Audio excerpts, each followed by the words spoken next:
हाय ସାଙ୍ଗମାନେ, କ'ଣ ଆପଣଙ୍କ ପାଖରେ କିଛି ଏକ୍ସଟ୍ରା ଜରି ଅଛି କି?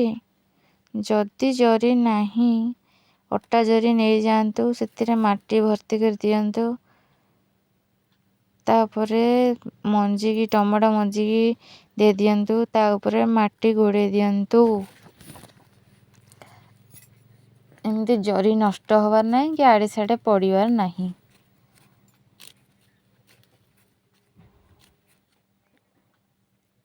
ଏମିତି କରନ୍ତୁ, ଦେଖିବେ କେତେ ଲାଭବାନ ହେବେ। ଯେଉଁମାନେ ସହରରେ ବି ରହୁଛନ୍ତି ଏମିତି ବି କରିପାରିବେ।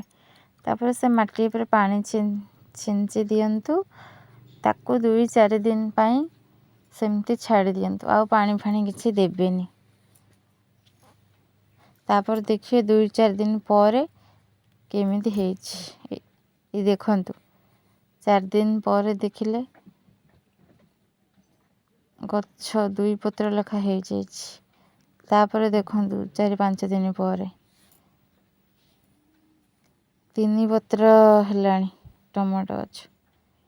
ଆପଣମାନେ ଏମିତି ବି ଚାହିଁଲେ ସହରରେ ହୁଅନ୍ତୁ କି ଗାଁରେ ଏମିତି ଗଛ ଲଗେଇ ପାରିବେ। ଦେଖନ୍ତୁ କେମିତି 5-6 ଦିନ ପରେ ଗଛ ଟିକେ ବଡ଼ ହେଇଯାଇଛି। 2 ପତ୍ର, 2 ପତ୍ରରୁ 3 ପତ୍ର, 3 ପତ୍ରରୁ 4 ପତ୍ର।